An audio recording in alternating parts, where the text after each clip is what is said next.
Alright y'all, welcome back to the channel and to some more buckshot testing. And today we've got a combination that a lot of you guys really wanted to see us test, and I definitely want to see what it can do as well. Because we did kind of run these shells through pretty in-depth tests recently to figure out what chokes they like and don't like and stuff. And based on that, I think we should be able to see a pretty decent kind of pattern here today with this combination. But as for the shell I've got out here today, I brought out some more of these. These are some Winchester Military Grade 12 gauge double-aught buck shells. It doesn't say a lot here on the box, pretty much just 12 gauge double-aught buck. They are a 2 3/4 inch 9 pellet load double-aught buck, and although there's no velocity claim here on the box, online it says 1325 I believe, which makes sense for a Winchester loaded double-aught buck like this, considering their normal standard on the shelf type of Super X stuff is 1325, and I have a feeling these are probably pretty well the same as those as far as loading goes, but that's definitely something I also want to test in the future. But here's what one of those shells looks like. It's just kind of your military green. It just says 9 pellet double-aught on it. Definitely nothing fancy, but it did decently well for us in the last test. I picked up these boxes for about $5 a box, so that's $1 per round. So are they worth it? Are they not? I don't know. They've seemed to be decent shells so far, so we'll see what they can do through today's choke. But as for the setup we've got here today, I brought out the Remington 1187 again with this choke, which is the Kicks Buck Kicker full choke. You can get a light full and an extra full buck kicker. This one is the full, so right in the middle of the range, and it measures out to be a 693 constriction, so very typical full choke type of constriction here, and it has done very well for us so far. So what can it do with the military buckshot today? I'm thinking we should see some decent stuff, but we just got to try it and see. But as for the test today, everything is the same as usual. I've got the sheet of paper set up at 40 yards. I also have the chronograph so we can get our velocity, and I've got the templates we can lay up over our pattern to get a better reference as to how it actually would have done in some real life scenarios. So let's get you guys to view this target and take the shot and just see what kind of results we're able to get out of the military grade double-aught buck through this buck kicker here today.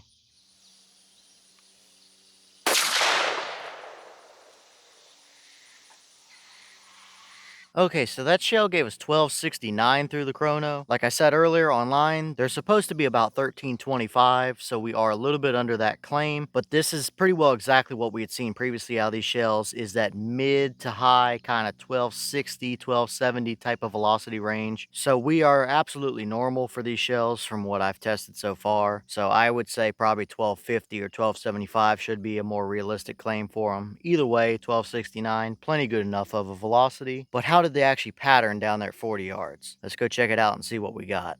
All right, well, now we're down here at our 40-yard paper, and this is what we got. We had all 9 pellets on the paper, very obviously. I think we were just a touch low, but no big deal here. And I gotta say, that is rather impressive looking. These shells didn't do bad when we put them at 40 yards through the factory full choke in that 1187, but this buck kicker full absolutely did a much better job, that's for sure. I did measure it, and from the very bottom pellet to the top right corner pellet up there in the white, those were our farthest 2 points across, and they gave us a 12-inch spread at 40 yards. So yeah, that is very impressive to say the least right there. That is easily just as good as a federal flight control shell, and I think those flight control shells generally are between 12 and 14 inches or so at 40 yards out of my factory full choke. So yeah, that right there is a fantastic buckshot pattern. Absolutely. So let's put a couple templates up and just see how it would have looked in some more real life type of scenarios. Okay, so here's our 10-inch circle, and normally I kind of line it up with my point of aim here, but we were just a touch low and a touch left, so for a 10-inch circle I figured kind of put it up best case scenario for now anyway. And we had a definite 5 pellets within there and several more that were right on the very edge of the circle. As you can see, top left up there, there's one down there on the bottom right corner, as well as the rest of them being right on the edge of that 10-inch circle. Obviously with a 12-inch group, everything is behind that template or within that template, so definitely looking very good there for a 9 pellet loaded double-aught buck. That is pretty standard, not anything too fancy type of loading. They don't even have a wad in them, they're just a buffered buckshot load. So definitely looking very good there, I'd say. But let's throw the deer template up and see what it would have looked like if you would have actually taken this shot while you were out hunting. Okay, so here's the deer template, and we have a front leg at the bottom, and he is facing over to the right. You can see his neck just starting over there on that right side. And we had 8 pellets out of the 9 within the deer template when we line it up with our point of aim. The ninth pellet is just barely behind the template, right down there, just behind his front leg, right in that corner. So yeah, if I scooted this deer template down like 1 inch, you would have all 9 pellets within that vital area. But clearly, I don't think it would have really mattered here. Everything is pretty much within the lungs and heart area on that deer. I don't think he would have gone very far at all, if not dropped right where he was. So yeah, if you're wanting a good hunting load of buckshot, the Federal Flight Controls are good, and this combination of these military grade shells with that buck kicker choke seems to be a really good option as well. And with them being right at $1 a round, I think they are a little cheaper than the flight control shells as well. So if you've got a buck kicker full choke, it might be worth picking up some of these shells and seeing what kind of pattern you can get out of them, because clearly, I mean, that is a very good hunting pattern right there. So definitely looking very good here as far as our deer template goes. I do have the hog template as well. We'll throw that up just to take a quick look at it. I think it's going to be pretty well the same exact story, but we'll throw it up there for you hog hunters anyway, real quick, just to take a look and see what it looks like.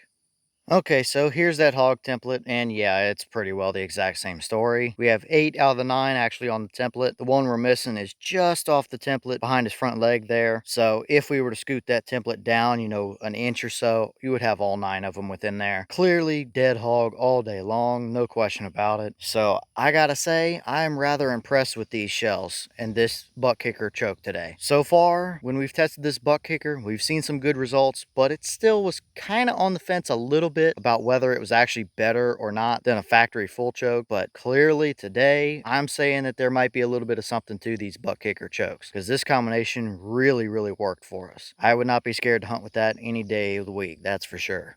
Okay, like I mentioned a second ago, these shells don't have any kind of wad in them. They are just a buffered load of buckshot. But this is the little gas seal compression piece that sits underneath of them. It is a little bit roughed up around the edges, but going through a kicks choke that's ported like that, it's very common for wads and stuff to look like this. So nothing out of the ordinary there. But you can see the 3 big dimples there, as well as the little tiny golf ball looking dimples all around there from the buffer material, and those 3 big ones from the pellets. So definitely nothing too out of the ordinary to see here, but it is in the shell, so I figured I'd show it anyway. But either way, I guess these shells are loaded pretty decently, and this combination really worked, so definitely nothing too weird or out of the ordinary to see here.